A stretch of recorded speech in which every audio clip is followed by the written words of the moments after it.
Happy midweek po mga kapatid. At maligayang araw ng kalahating sanlinggo. Ano po, medyo ako po'y nag-hold dahil may isang pangyayari po kasi na hindi namin inaasahan at kami lahat ay nagulat. At isang nakalulungkot na balita ang dumating sa akin na ang aking kaibigan na si Brother Boy o Ramses Panganiban ay namayapa. Isang nakalulungkot na balita sapagkat siya po ay bata pa at malakas ang pangangatawan. Pero sabi nga kapag katakdang oras mo na, wala kang magagawa. Ang kagandahan lang po, siya ay nasa pananampalataya at kilala niya na ang dakilang tagapagligtas ay ang Panginoong Hesus. Bago po tayo magsimula ay manalangin muna tayo. Ama namin Diyos sa langit, kami po ay nagpapasalamat sa inyo, Ama, sa mga dakilang bagay na ginawa niyo sa amin, sa pag-iingat niyo po sa amin habang kami kumikilos, naghahanap buhay, at sa aming mga gawain, Ama, kayo po ang laging umaalalay sa amin. Salamat po sa mga pag-iisip at paalala sa amin ng inyong banal na espiritu kasama ng inyong mga banal na anghel. Patawad din po sa aming mga kasalanang nagagawa. Sa gabi pong ito, muli po kaming mag-uusap-usap, mag-sharing para sa isang bagay na napakahalaga na buhat sa inyong banal na kasulatan. Pagpalain mo po ang bawat isa sa amin, Ama, ang aming mga tagapanood at tagapakinig. At ang lahat po hinihiling namin at pinagpapasalamat sa inyo. Ito po sa pamamagitan ng inyong dakilang anak, na aming tagapagligtas na aming Panginoong Hesus. Amen. Muli po ay happy midweek sa inyo. At tayo po ay muli ay magsasabi sa inyo ng isang mapayapang gabi, bagamat sa aming puso ay may kalungkutan dahil ito po ay isang hindi inaasahang pangyayari. Ano po? At inihilingan ko rin po sa inyo na kayo po ay prayer request ngayong gabi upang tayo po ay sama-samang manalangin at nawawala po ako dahil nabigla po ako doon sa pangyayari sa aking kaibigan at kapatiran na si Brother Boy. Tayo po ay magkakaroon ng prayer request. Ano po? At samahan tayo ng Panginoon sa ating mga pag-uusapan. Pero bago po natin mapakinggan ang ating topic ngayong gabi ay makakarinig muna tayo ng tanging bilang buhat sa ating mga kapatid sa pananampalataya.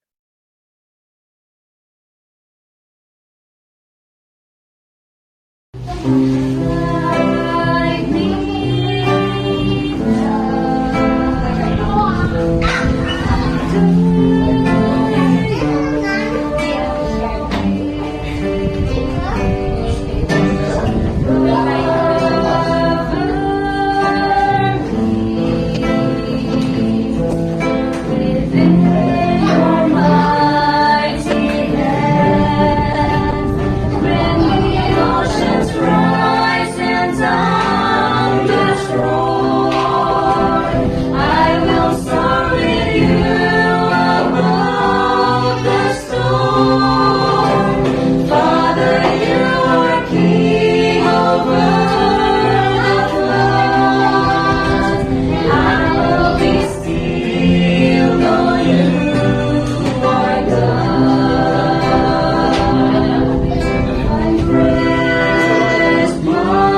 Okay, maraming salamat sa mga taga-awit namin sa Balasing Church. Kung madidinig niyo po sa background, yun po yung mga anak-anak namin, apo, na kung makikita niyo sila sa personal, sa aming church, ay natutuwa sila kapag araw ng samba. Sila po ay masayang-masaya kapag nagkikita-kita kami. Sa gabi pong ito, ang ating pag-uusapan ay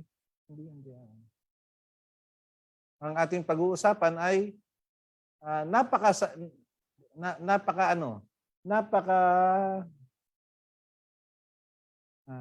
tinuturo ko lang kung alin po ang yan.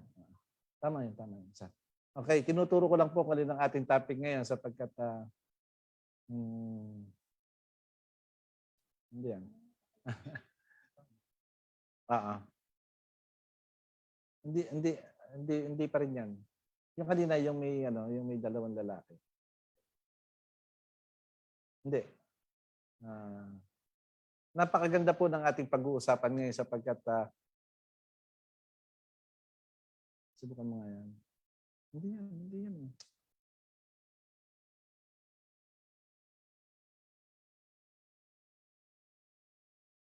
So, yan.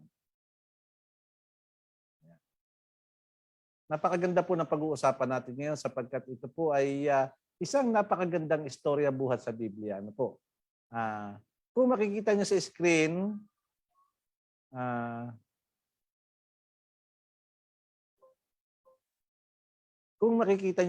ngayon ay makikita niyo ang napakagandang cute na baby. Ano po? Ayan. Makikita sila. Yan po ay kambal. Kambal po sila. Nakakatuwa, ano po, maraming nangangarap ng magkaanak ng kambal. Ano? Yung iba nagiging parehong babae o kaya parehong lalaki at mayroong nagkakaanak po ng isang lalaki at isang babae. Ano? At pag sila'y lumaki-laki, nakakatuwa, lalo't bibigyan nyo ng parehong damit tulad nito. Ayan. Pareho ang damit nila. Hanggang sa paglaki, pareho sila ng damit. At hanggang sa pagtanda, pareho sila. Ano po? At meron namang kambal na hindi magkahiwalay. Yan, magkadikit po. Ang tawag diyan ay conjoined twins. Ano po? Yung iba ay napaghihiwalay pero sa kaso ng dalawang ito, sila po ay hindi napaghiwalay. Ano po? Yan po ang pag-uusapan natin ngayong gabi. Ang title po ay si Esau at si Jacob. Ano po? Yung iba ay alam na ang istoryang ito.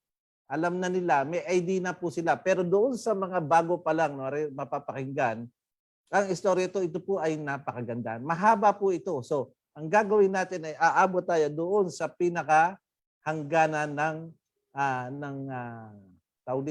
topic. At ito po ay merong to be continued. Ay happy watching po kay Brother Dong Mawana. Ito, nakita ko po siya.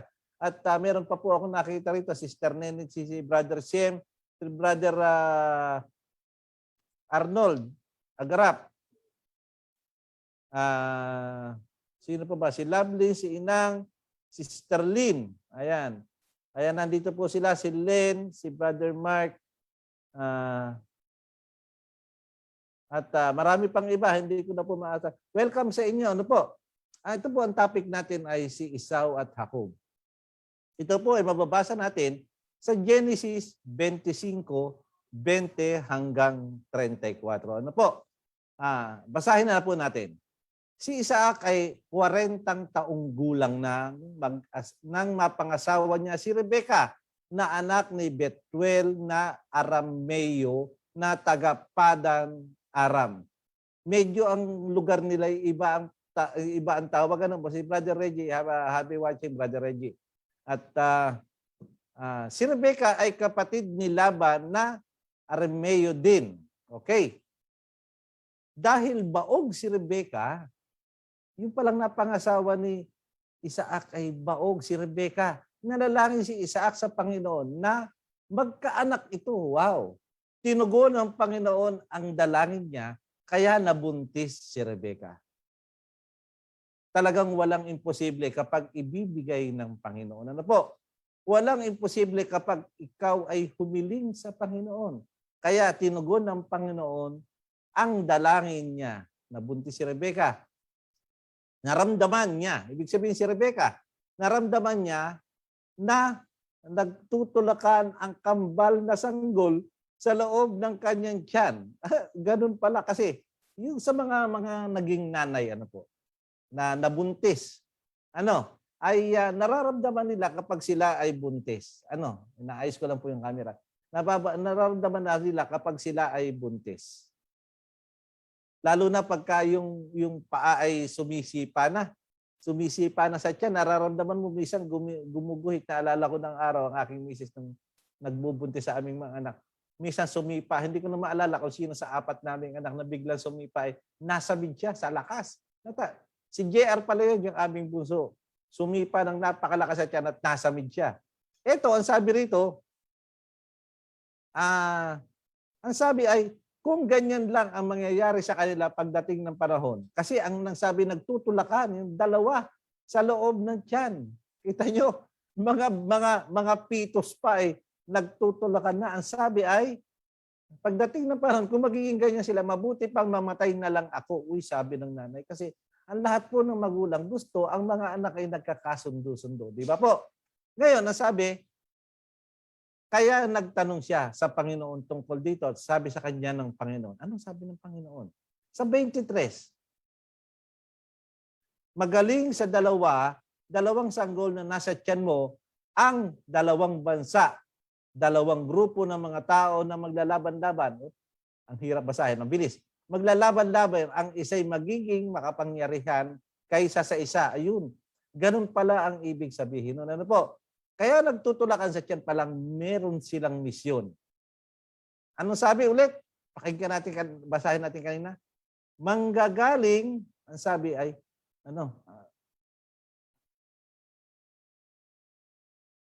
ulitin. Manggagaling sa dalawang sanggol na nasa tiyan mo ang dalawang bansa, dalawang grupo ng mga tao na maglalaban-laban. Ng isa'y magiging makapangyarihan at ang sabi, ang isa'y magiging makapangyarihan kaysa isa. Ang nakatatanda ay maglilingkod sa nakababata niyang kapatid. Yun po ang sabi ng Panginoon.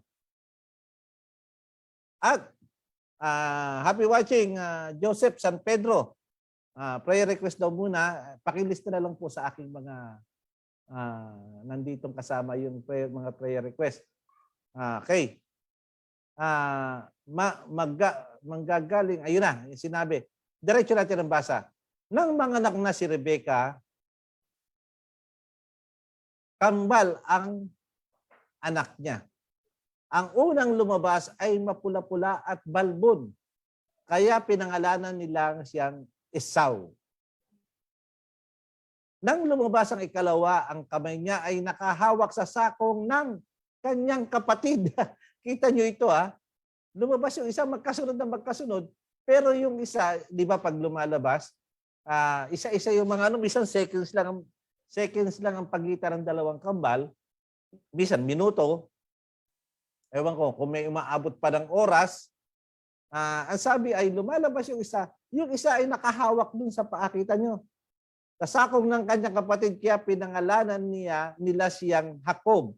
Si Isaac ay 60 taong gulang na ng mga anak si Rebecca ng kambal. Wow, 6 years old.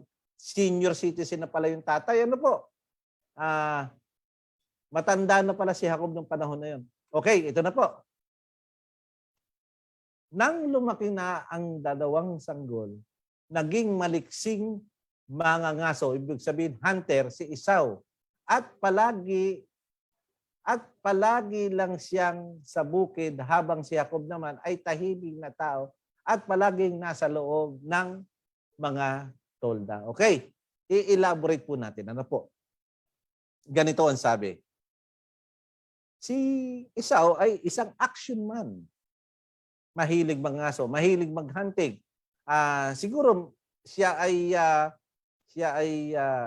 tawag dito, laging umuwi ng may dalang hayop na kanyang pinaghuntingan. Samantalang ito naman si Jacob ay lagi na lang sa bahay. Marahil ay tumutulong sa kanyang ina. Tahimik na tao lang to. Si sabi nga palaging nasa loob ng tolda, ng mga tolda. Ibig sabihin, yun po ang kanilang bahay, yung tolda. Okay. Mas nagustuhan ni Isaac si Esau. Si Isaac po yun ang tatay. Mas paborito niya si Esau dahil mahilig siyang kumain ng mga ipinangaso ni Esau. Maano pala itong si Isaac? Maganang kumain. Kasi naman po, ang mga kinakain nila noon ay kadalasan ay usa, tupa. Yan lang naman ang madalas kinakain ng mga tao noon. At sila ay tawag dito ay mahilig sa mga inihaw, kadalasan ganyan, o nilaga. Hindi nung araw, hindi po uso yung gisa-gisa. Kaya sila ay ligtas sa sakit. Pero si Jacob naman ay mas nagustuhan ni Rebecca. So, ang nangyari to, may favoritism. Ang tatay, favorite yung panganay. Ang nanay, favorite yung bunso. Dalawa lang po ang anak nila, si Esau at si Jacob. Dahil si Jacob ay nakakatulong ng ina sa gawaing bahay. Si Esau naman ay, ang sabi rito ay, siya po ay nangangaso o hunter, kaya mas action. Okay. Tuloy natin ang basa. Isang araw, habang nagluluto si Jacob ng sabaw, dumating si Esau galing sa pangangaso na gutom na gutom. Mahilig din pala magluto itong si Jacob. Ngayon, siyempre nakakagutom po sa paghahunting. Pupunta sa gubat, maghahunting ng mga hayop, hahabulin ng hayop. So dumating si Esau, naggutom na gutom. Naamoy niya siguro yung niluluto ni Jacob. Sabi niya kay Jacob, pakiusap, bigyan mo ako ng niluluto mong mapula-pulang sabaw dahil gutom na ako. Malayo pa lang siguro ay naamoy na ni Esau yung niluluto ni Jacob na mapula-pulang sabaw. Ano kaya ito? Kaya ang tinawag din kay Esau ay Edom. Pero sumagot si Jacob, bibigyan kita nito kung ibibigay mo sa akin ang karapatan mo bilang panganay. Kita nyo? May kondisyon, papakainin kita ng masarap kong niluluto, pero may bayad. May kondisyon ang sabi. Ibibigay mo sa akin ang karapatan bilang panganay. Kasi po nung araw, pag ikaw ay panganay, meron kang power. Meron kang mga tawag dito ay meron kang isang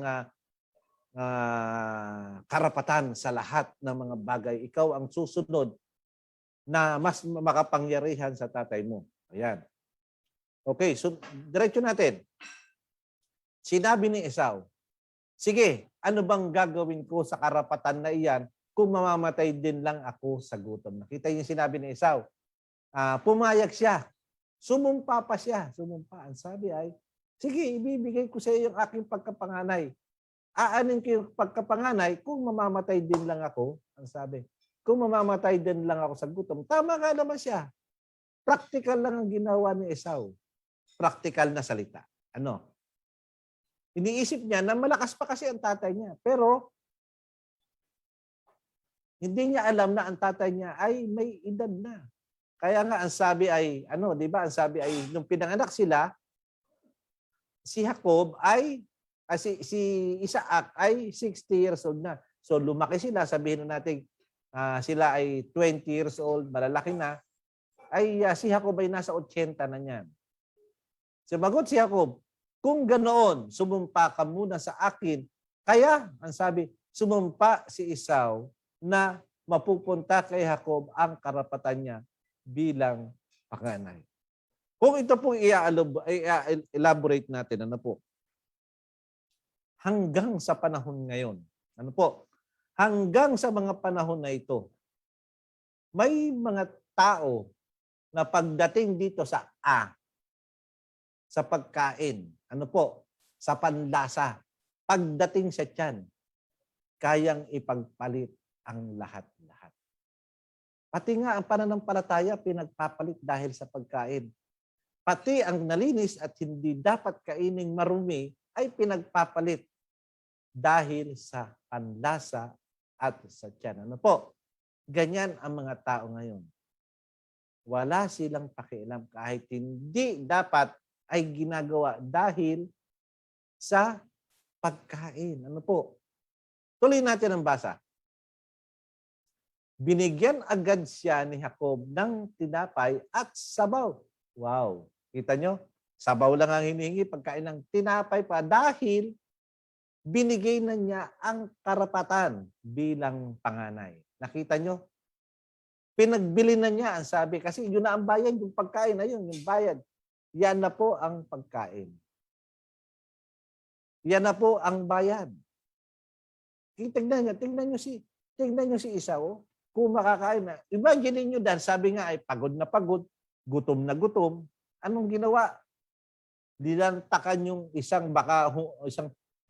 mangkok na pagkain na may tinapay pa. Yung tinapay na sinasabi ko sa inyo ng nakaraan na yung bilog na parang pang shawarma, yung kubus, yung pinupunit na gano'n. At siguro sarap na sarap. Parang sopas. Pero sabi, mapula-pulang pagkain. No? Okay. Pagkatapos niyang kumain at uminom, umalis siya agad. Oy, busog na, baka dumigay pa.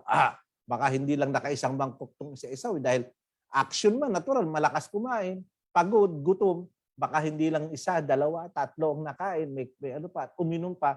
Dahil, tuloy natin ang basa, dahil sa ginawang iyon ni Esau, binaliwala niya ang karapatan niya bilang panganay. Akala niya siguro usap-usap lang. Pero nung araw po, kapag ikaw ay sumumpa, ito ay matibay na. Kumbaga sa meron ng kasulatan. Meron ng tatak ang iyong binitawang salita. Pero bakit ba ganun kahalaga ang pagkapanganay? Bakit yun ang hiningi ni Jacob kay Esau na bayad? Samantalang pwede niya naman sabihin, sige, papakainin kita pero bayaran mo ko ng ganito, ng ganyan. Bayaran mo ng kung ano man ang halaga ng araw. Pero ang hiniling niya ay pagkapanganay. Tingnan natin kung bakit. Karapatan ng pagkapanganay. Ito po yung matatagpuan sa Patriarchs and Prophets, chapter 16. Ito po yan. Siya ang magmamana ng makasanlibutang kayamanan, kundi pati ang espiritual na pamumuno. Kita nyo? Yun ang isa sa karapatan ng pagkapanganay. Ang sabi, magmamana ng makasanlibutang kayamanan. Kung ano man meron sa kanilang kabuhayan, kung sila man ay merong mansyon, kung sila ay merong sasakyan, kung sila ay merong nakayamanan, kung saan man, tinatagong treasures o alahas, ayun ay mapupunta sa panganay. Ang sabi, kundi pati ang spiritual na pamumuno. Kung ano ang religion nila. Nung araw po ay wala pa religion. Kung ano ang pananampalataya nila, siya ang mangunguna. Siya ang tatawag kung oras ng panalangin, kung oras ng pagsamba. Kaya yung mga nakikinig sa akin na panganay, yung wala pang pamilya, yung wala pang pamilya, kayo ang bahala sa inyong bahay. Lalo kung ang tatay niyo wala o wala na kayong tatay. Kayo ang maglilid sa inyong bahay. Tandaan niyo yan. Yan ang karapatan ng pagkapanganay. Ito pa, siya natatanggap noon ay magiging saserdote ng sambahayan. Ito po ay magka-related dun sa spiritual na pamumuno. At sa hanay ng kanyang mga anak, ang tagatubos ng sanlibutan ay isisila. Kita nyo? Siya ang magkakaroon ng karapatang lahi. Ito po'y patungkol doon sa Panginoong Hesus. Ayan na, basahin natin uli. Siya ay tatanggap doon na ay magiging saserdote ng sambahayan at sa hanay ng kanyang mga anak. Ang sabi, sa hanay ng kanyang mga anak, ang tagatubos ng sanlibutan ay isisilang. Ito po yung sa Panginoong Hesus. Ano po? Yan ang karapatan ng pagiging panganay. Ito pong medyo recap natin ng konti.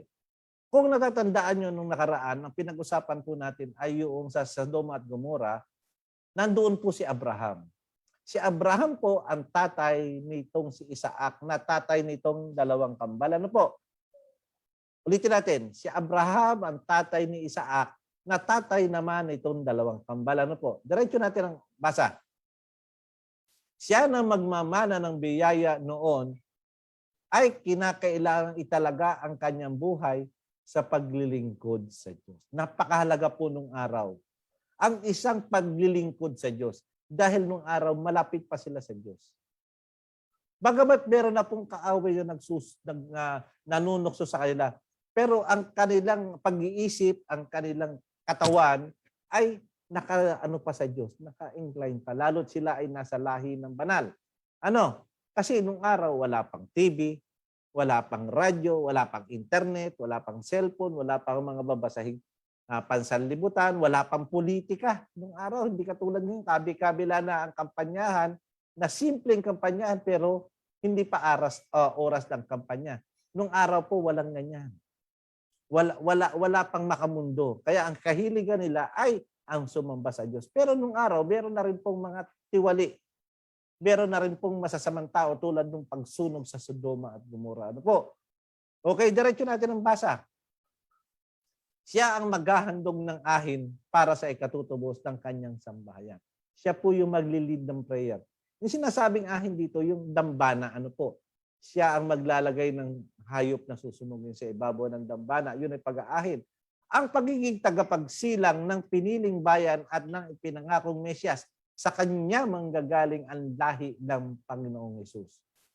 At ang magmamana ng mawalang hanggang pag-aari na kabilang sa mga biyaya ng tipan. Tanyong napakaganda. Hindi lang pang material ang mapupunta sa panganay. Ano po? Hindi lang pang material na kasaganahan, kundi pati yung pang-spiritual. Ito po yung patungkol sa langit. Sa kanya manggagaling, sa kanyang lahi, manggagaling ang dakilang tagapagtubos, which is Jesus Christ. Ano po? Kita nyo, napakaganda. Kaya, yun ang tinatarget ni Jacob. Na kay Esau ay baliwala. Baliwala sa kanya. Yun bang parang sa ating mga Kristiyano ay hindi natin siniseryoso yung ating pananampalataya. Hindi natin binibigyan ng pansin ang ating pananampalataya. Nung minsan ay meron akong nakausap. Ano po? Siya po ay, hindi ko nababanggitin yung kanyang religion.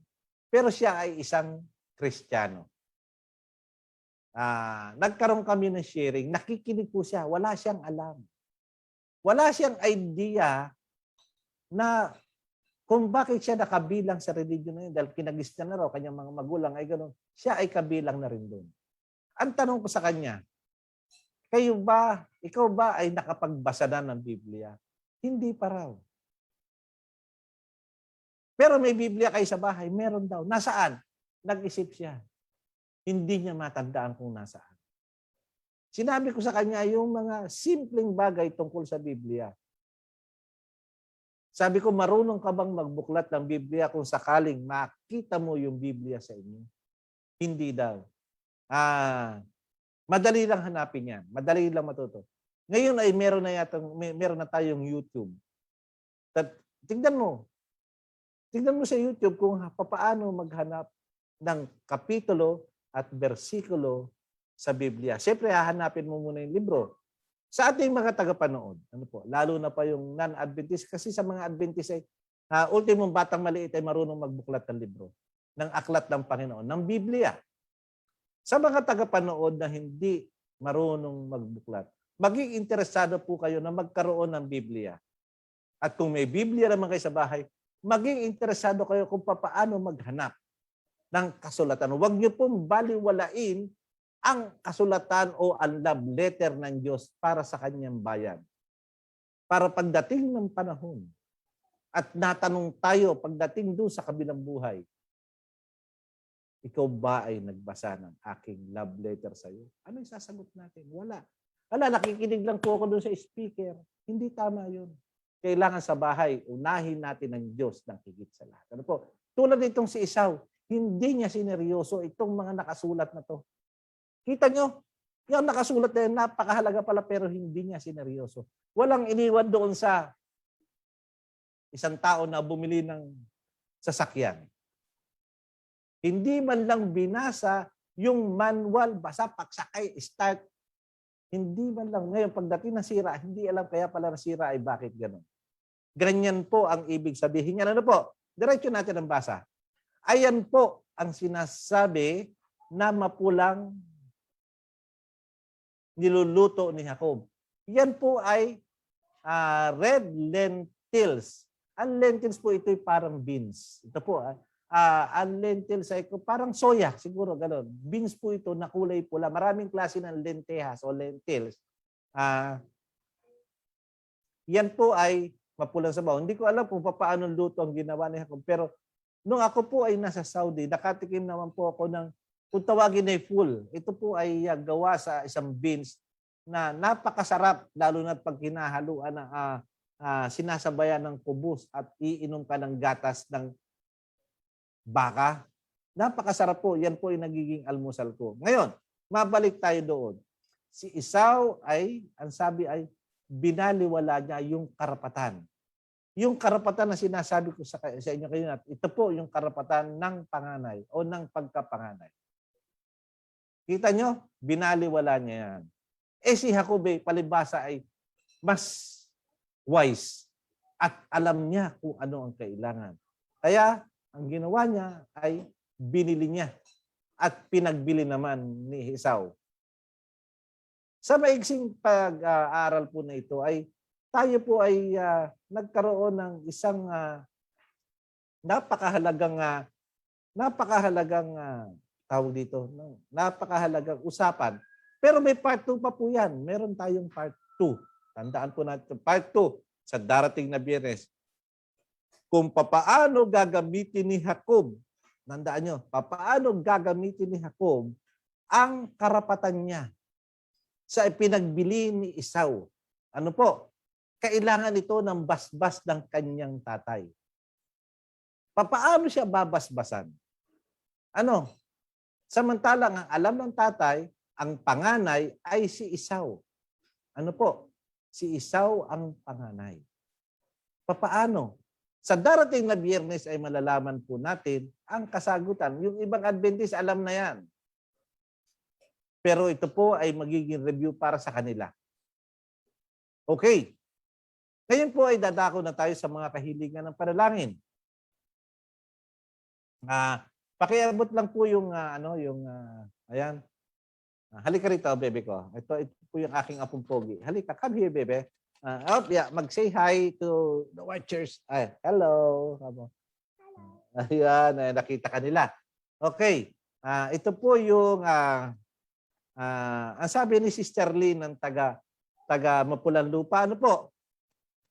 Prayer request ng mga kapatid dito sa Mapulang Lupa. Sa Pandi po ito ay magkaroon sila ng at pagkalooban ng Panginoon ng aming bahay-sambahan kasi po doon ay wala pang permanente bahay-sambahan pero marami na pong kapatiran doon.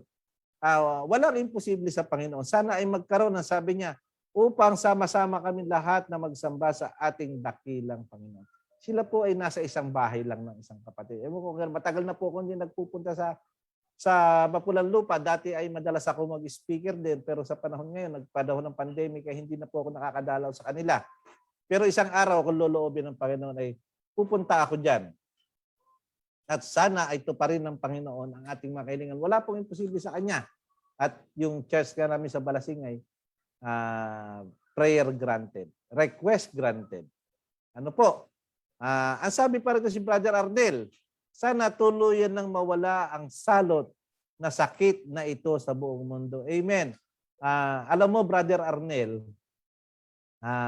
bro, kung napanood mo sa balita kanina na ang COVID ay pawala na. Marami ng COVID facilities ang sinarado dahil wala na halos pasyente. Wala na halos pasyente. At dito man sa Bulacan, dito sa Bukawi, may COVID hospital dito ay sarado na rin dahil wala ng pasyente. At sa ibang hospital dito ay konti na lang. So, kung loloobin ng Panginoon, mawawala na ito. Pero kailangan po ng pag-iingat pa rin. Ang sabi nga ng isang doktor ay huwag tayong pakampante dahil hindi pa siya umaalis. Ang COVID ay hindi pa umaalis. Kaya yung gustong magpabakuna na kayo. Kaya po kumunti ang COVID dahil sa bakuna.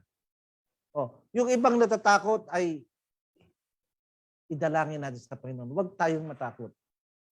Huwag tayong matakot sapagkat ang sabi nga, naalala mo, Sister Nenet, yung sinabi mo na sa Isaiah 41:10, alalayan ka. Ang sabi ay hahawakan ka ng kanang kamay. Hindi ng kaliwang kamay, kundi kanang kamay. Magtiwala tayo sa Diyos. Pero pa rito, ito sabi ni Sister Nenet, sana ay manumbalik na ang kasiglahan sa pananampalataya. Amen po. At pakikinig sa salita ng Diyos ang aking buong pamilya. Sana nga po, yan din po ang aking dalangin sapagkat ang tukso ng kaaway ay nandyan lang sa paligid. Kung ikaw ay tapat na pananampalataya, yung iyong kasama sa bahay, yung isang kasama sa pamilya, ay minsan sila ang ginagamit. Pero ang katapat nito ay panalangin po. Panalangin lang, wala nang iba. Kaya sana ay mangyari ang ating mga hinihiling sa Diyos. At kung ito'y kalooban niya, minsan one click lang. Okay, sa darating na last Sabbath ng November ay meron po kaming Santa Cena. At sa first Sabbath naman ng December, ako po ay speaker sa Linawan Church. Meron po akong sasamahan na isang tao na natagpuan kong backslider. Ano po? At umamin siya sa akin na siya po ay backslider. Hindi natin alam kung ba't siya napaamin. Matagal na kaming magkakilala pero hindi niya sinasabi. Pero itong mga nakaraang araw ay sinabi niya. Kaya sa first Sabbath ng December, doon ko po siya pagsasambahin. At may malaking parking doon, maganda ang simbahan, carpeted aircon. Doon po ako mag-i-speaker para sasamahan ko siya. Kasi po sa isang backslider, unang-una, kaya hindi makabalik ay nahihiyang pumasok sa simbahan. Marami na po akong experience sa ganyan. Na miski ako naging-experience ko po yun, nung ako yung nag-backslide, hindi po ako makabalik-balik. Iniisip ko ako pagtitingin na ng mga tao. Pero hindi pala ganun sapagkat pag ikaw na isang dating backslide at nagbalik loob ka sa Panginoon, lahat ng makakakita sa iyo matutuwa. Pati na rin po yung mga anghel sa langit ay magpapalakpakan. Ano? Ayan. Si Sister Maa na nandito rin at nanonood At sana ay yung pamilya Panganiban ay payapain sila ng banal na espiritu sa kanilang pagdadalamhati ngayon. Totoong napakasakit ang mamatayan ng isang mahal sa buhay. Ano po? At muli ay isang mapagpalang gabi sa inyo at happy midweek. Sa pagtatapos po, tayo ay mananalangin. Ama namin Diyos sa langit, labas po kami nagpapasalamat sa inyo sa mga biyaya at pagpapala na patuloy niyong pinagkakaloob sa amin. Sa buhay at lakas sa patuloy niyong pinapahiram sa amin. Ama, nalalaman po namin, nararamdaman namin na unti-unti na pong nawawala ang COVID dito sa atin. Nawa ito po ay tuloy-tuloy na at sana po ay maalis na po ang salot ng COVID nito. Nalalaman po namin na lagi niyong dinidinig ang aming panalangin. May mga mahal kami sa buhay, Ama. May mga mahal kami sa buhay na hindi pa namin kasama sa pananampalataya o sila po ay nanlalamig. Ang pinapakiusap po lamang po namin sa inyo na sana po ay suguin ninyo ang inyong banal na espiritu sa kanila upang kilusin ang kanilang mga puso na magbalik loob na sila sa inyo. Sana po ay mangyari ito. Gamitin nawa po ninyo ang bawat sa amin na maging tulay para bumalik ang kanilang pananampalataya sa inyo. At handa po kaming magpagamit sa inyo, Ama. Ang bahay-sambahan po sa Mapulang Lupa ay wala pa pong kasiguruhan. Pero marami na pong mananampalataya doon. Ito po ay pinakikiusap namin sa inyo na nawa ay magkaroon po ng bahay-sambahan doon. Hindi po namin alam kung paano. Pero lagi po kayong nandyan upang gumamit ng tao para matuloy ito. May mga isusugo po kayong mga mabubuting loob na puso upang ang bahay-sambahan sa mapulang lupa ay mayari at magkaroon na. May mga kapatiran po kami na nalulumbay ngayon. Ang pamilya Panganiban. Ang pinapakiusap lamang po namin sa inyo, Panginoon. Kalamayin po nila ang kanilang mga puso. Sugunawa po niyo ang inyong mapagpasayang mga anghel upang ang pagkawala ng kanilang ama sa tahanan na si Brother Boy Panganiban ay matanggap na po nila at maisip nila na ang taong ito na inyong anak ay natutulog lang at pagdating ng panahon sa inyong pagbabalik, sama-sama po kaming gigising. Muli po, salamat sa inyo. Tinatagubilin ko po sa inyo ang mga taong nakapakinig ngayon. Ang mga taong nanood ngayong gabi. Nawa ay pagpalain nawa po niyo sila. Pakiligtas po sila sa lahat ng kapahamakan. Ilayo po sila sa mga sakit. Ito lamang po ang aming kahilingan, Ama, at ang mga kapatiran namin ay lalo pa po palakasin niyo sa pananampalataya at laging pabantayan sa inyong mga banal na anghel. Sa gabing ito, sa aming pagpapahingay, muli, nagtatagupilin po namin sa inyo ang aming buhay at ang lahat po'y hinihiling namin at pinagpapasalamat.